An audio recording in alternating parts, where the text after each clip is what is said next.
নমস্কার, নতুন বাংলা থেকে বলছি সন্ময় বন্দ্যোপাধ্যায়। প্রতিদিন আপনাদের কাছে এই পর্বে, এই সেগমেন্টে আসি সরকারি কর্মচারী সংক্রান্ত বিভিন্ন দাবি দেওয়া, সংকট দিয়ে বিভিন্ন বিষয়ে প্রতিদিন নিরন্তর আমরা আপনাদের আপডেটেড রাখার চেষ্টা করেছি। কিন্তু এই পশ্চিমবঙ্গে এমন কিছু ঘটনা ঘটছে যে ঘটনাগুলো সম্বন্ধে প্রত্যেকটি মানুষের অবহিত হয়ে থাকা দরকার।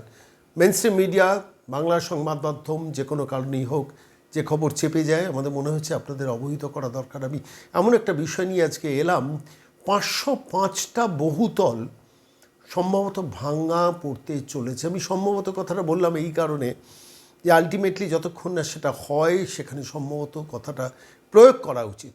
আদালত নির্দেশ দিয়েছে, আপনারা জানেন যে পূর্ব কলকাতার দীর্ঘ জলাভূমি আছে। দিনের পর দিন সেই জলাভূমি ভরাট করা হয়েছে অনৈতিক কারণে, অর্থনৈতিক কারণে, অর্থনৈতিক মুনাফা রোজগারের জন্য। আদালতে তাই নিয়ে মামলাও চলেছে। কলকাতা হাইকোর্টে দীর্ঘদিন ধরে সেই মামলা হয়েছে এবং সেই মামলায় শেষ পর্যন্ত কলকাতা হাইকোর্ট রায় দিয়েছেন পূর্ব কলকাতার বিস্তীর্ণ বাইপাস সংলগ্ন যত জলাভূমি আছে সেই জলাভূমিতে যে মাল্টি স্টোরিড বিল্ডিংগুলো গজিয়ে উঠেছে একটার পর একটা, সেগুলোকে ভেঙে ফেলতে হবে। এমন বাড়ির সংখ্যা কত আছে? 505, 505 বহুতল। কোনোটা 8 তলা, কোনোটি 10 তলা, কোনোটা 14 তলা, কোনোটা 20 তলা পর্যন্ত, কোনোটি স্কুল, এমনকি কোনোটি হসপিটাল। তার উপর আছে বিভিন্ন অফিস এবং মাল্টি স্টোরিড বিল্ডিং। সমস্ত বাড়িগুলোকে ভেঙে ফেলতে হবে। সরকারের আদালতের নির্দেশ, তার কারণ এই নির্দেশটা শুধু কলকাতা হাইকোর্টের নির্দেশ নয়, সুপ্রিম কোর্টের বিধি অনুযায়ী কোনো জলাভূমিতে কোনো অট্টালিকা নির্মাণ চলে না। তাহলে কী হবে এদের ভবিষ্যৎ?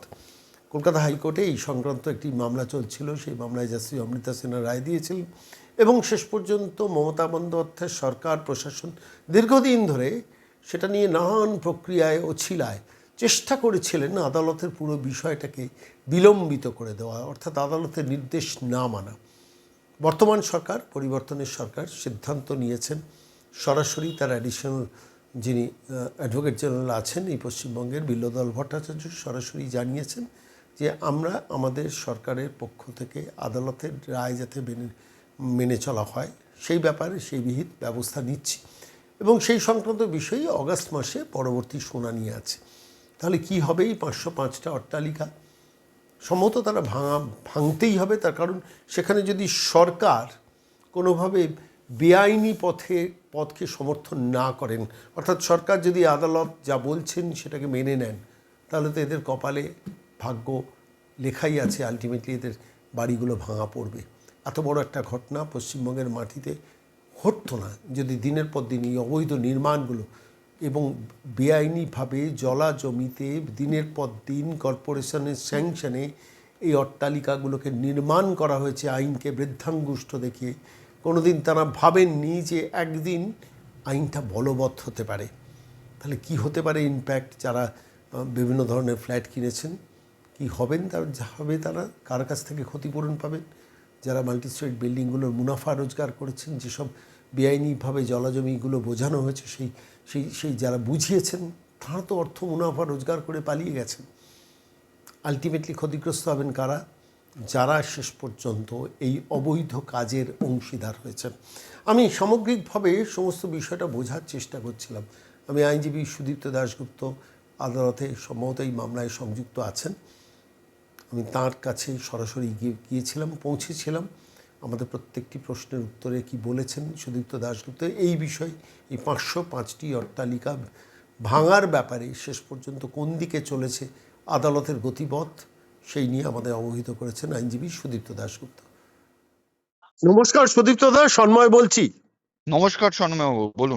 বলছি একটা আদালতেও বড় ডেভেলপমেন্ট, সেটা হচ্ছে ইস্ট ক্যালকাটা ওয়েটল্যান্ডের মধ্যে যেসব বড় বাড়িগুলো বেআইনিভাবে বছরের পর বছর তৈরি হয়েছে, নির্মাণ হয়েছে, বিভিন্ন ধরনের বিভিন্ন সেগমেন্টের বড় বড় বাড়ি, মাল্টি স্টোরিড বিল্ডিং, তাহলে কি সেগুলো ভেঙে ফেলতে হবে? আলটিমেটলি আদালতের কাছে কি রাজ্য সরকারেরও কোনো একটা জায়গায় সেখানে সম্মতি এসছে? কি ডেভেলপমেন্ট একটু জানাবেন? দেখুন, প্রথমত বলি, ওয়েটল্যান্ডে আজ থেকে নয়, অনেক এই তৎকালীন তৃণমূল সরকার থাকাকালীন তারা পারমিশন দিয়েছে জলা জমি বুঝিয়ে বড় নির্মাণ করা। তার মধ্যে মাল্টি স্টোরিড বিল্ডিং আছে, স্কুল, হসপিটাল এরকম আছে।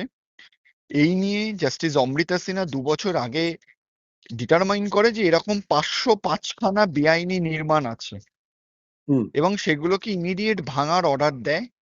কিন্তু ওই তৎকালীন তৃণমূল সরকার কোনো না কোনো মানে অজুহাত দিয়ে সেটা ভাঙে না।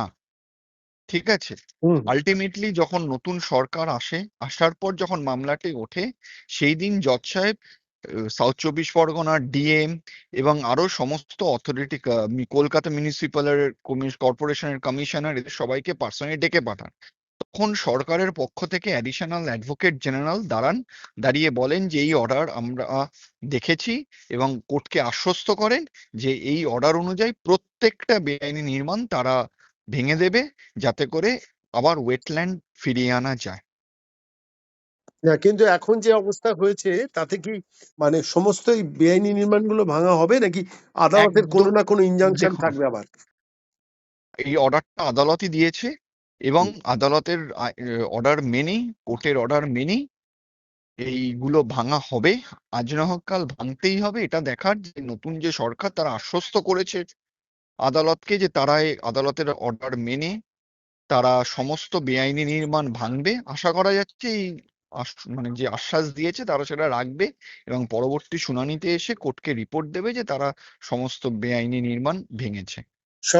সরকারের তরফ থেকে কে মানে আদালতে জানিয়েছে এটা? Additional advocate general Bilwadal Bhattacharya. তিনি জানিয়েছেন যে সবকটা ভাঙা হবে। এবার হ্যাঁ, প্রশ্নটা হচ্ছে এই যে বিল্ডিং গুলো ভাঙা হবে, এক একটা বিল্ডিং এর মানে হাই রাইজ বিল্ডিং, তো কত তলা বিল্ডিং হতে পারে এক একটা?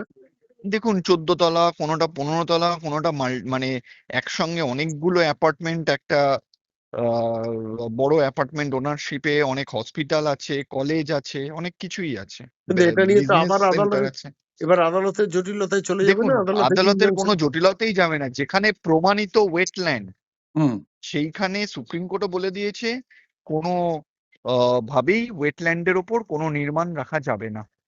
হুম এবার প্রশ্ন হচ্ছে যে সেক্ষেত্রে দাঁড়িয়ে এই 10 তলা 14 তলা 15 তলা বিল্ডিং গুলো ভাঙলে হুম, এতে তো অনেক অফিস টফিসও বোধহয় ভাঙা পড়বে, তাই না? হ্যাঁ, অনেক যা যা আছে সবই ভাঙতে হবে। হসপিটাল ভাঙা পড়বে, এ তো মারাত্মক।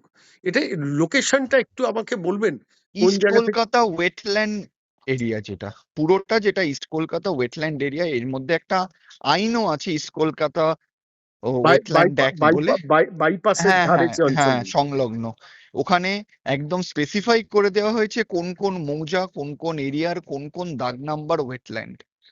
এবং তাতে তো মানে 20 তলা বিল্ডিংও আছে বোধহয়, আমি যতদূর প্রচুর জানি। প্রচুর, একদম। এবং সমস্ত অনেক নামি দামি বিল্ডিংও আছে। এটা কি জাস্টিস অমৃতা সিনহা রায়টা দিয়েছেন? জাস্টিস অমৃতা সিনহা এই রায়টি দিয়েছেন। এটা বিরুদ্ধে কেউ ডিভিশন বেঞ্চে যায়নি এখনো পর্যন্ত? না, না, না। এবার ভাঙার দিকে গেলেই তো নোটিফিকেশন জারি হলেই তো সঙ্গে সঙ্গে আবার আদালতের দিকে যাবে, কিন্তু আদালতে বোধহয় খুব বেশি কিছু পাবে না, কনফার্মেশন পাবে না, তাই না? কিছুই পাবে না, কারণ এটা একদম আইনের বাইরে গিয়ে তো কোনো আদালতে কিছু করবে না। হুম আইন যা আছে তাই হবে। বড় জোর একটু প্রসেসটা ডিলেড হবে। দিলে হও, আমার মনে হয় না আর হবে বলে, যদি সরকারের সদিচ্ছা থাকে বহু একদমই হবে না। বহু মানুষ তো সর্বহারা হবে। আমি বলছি জীবনের সমস্ত অর্থ দেখুন, সম্পত্তি দিয়ে হয়তো এইখানে এখানে। এই এই হলো আরেকটা দিক যেটা তৃণমূল কংগ্রেসের হুম দুর্নীতি। হুম এইরম ভাবে লোককে ঠকিয়ে, দেখুন একটা সাধারণ লোকের পক্ষে যখন একটা বাড়ি হয়, সেখানে সরকার স্যাংশন দিচ্ছে, হুম দিচ্ছে, এটা লোক স্বাভাবিক বিশ্বাস করবে যে সবই ঠিকঠাক। এখানে তো যারা কিনেছে তাদের কোনো দোষ নেই। এটা হুম। আরো বড় দুর্নীতি। এবং আমি তো মনে করি এই তখন তৎকালীন যারা এই স্যাংশন দিয়েছে, সে মন্ত্রী হোক কি আধিকারিক হোক, সবার বিরুদ্ধে ব্যবস্থা নেওয়া উচিত। মানে একই সঙ্গে যেসব মানে যে যারা অফিসাররা এই সম্মতিপত্রের মধ্যে সিগন্যাল দিয়েছিল তাদের মানে শাস্তি হওয়া উচিত। এবং অবশ্যই একদম, পলিটিক্যাল কনফার্মেশন বা ক্যাবিনেটও তো রেসপন্সিবল হবে, যে ক্যাবিনেট একদম, অ্যাপ্রুভাল একদম। মানে সেই। এই নিয়ে তদন্ত হওয়া উচিত। এবার ক্যাবিনেটের অ্যাপ্রুভাল ছাড়া তো আর নিচে লেভেলে অফিসাররা এত বড় সিদ্ধান্ত সম্ভবই না, যাবেন না। একটা সম্ভবই না। 10 তলা 14 তলা 20 তলা বিল্ডিং ওয়েটল্যান্ডের উপর হচ্ছে। আপনি প্রথমত এটার স্যাংশন প্ল্যানই পাবেন না। আর হ্যাঁ, যদি স্যাংশন প্ল্যান ছাড়াই বাড়ি হয়, তাহলে কর্পোরেশন কি করে সেটা অ্যালাউ করলো? অত বড় বাড়ি তো কারোর নজর এড়িয়ে হতে পারে না। আদালতে গিয়ে তো এরা বলবেন যে আমাকে কর্পোরেশন স্যাংশন প্ল্যান দিয়েছে, এবার তাই যদি আমরা নির্মাণ কর্পোরেশন করেছি। স্যাংশন প্ল্যান দেয়, তাহলে কর্পোরেশনের সেই অফিসারকে তার বিরুদ্ধে ব্যবস্থা নিতে হবে যে কি করে দিল ওয়েটল্যান্ডে স্যাংশন প্ল্যান। এটা কবে আদালতের সম্মতিটা হয়েছে? কোনটা? মানে এই ফাইনাল সিগন্যালটা, মানে যেটা রাজ্য সরকারের তরফ থেকে গিয়ে সম্মতিটা সেটা দেওয়া হয়েছে আদালতে? সেটা এই জুলাই মাসে হয়েছে। এক্সাক্ট ডেটটা আমি এই মুহূর্তে বলতে পারছি না, জুলাই মাসেই হয়েছে। তাহলে তো বড় ঘটনা, মানে পুজোর আগেই তো এটা নিয়ে ব্যাপক আলোড়ন একদম হবে। একদম, আবারই আগস্ট মাসেই শুনানি আছে। আচ্ছা, তখন রাজ্য সরকারকে গিয়ে বলতে হবে যে আমরা কাজ শুরু করে দিয়েছি। হ্যাঁ হ্যাঁ হ্যাঁ হ্যাঁ। ঠিক। 50টার ওপর বড় বিল্ডিং, তাই তো? 505টা টোটাল। 505টা। অনেক ধন্যবাদ সুদীপ্ত বাবু এত বড় ধন্যবাদ খবরটা ধন্যবাদ। দেওয়ার জন্য।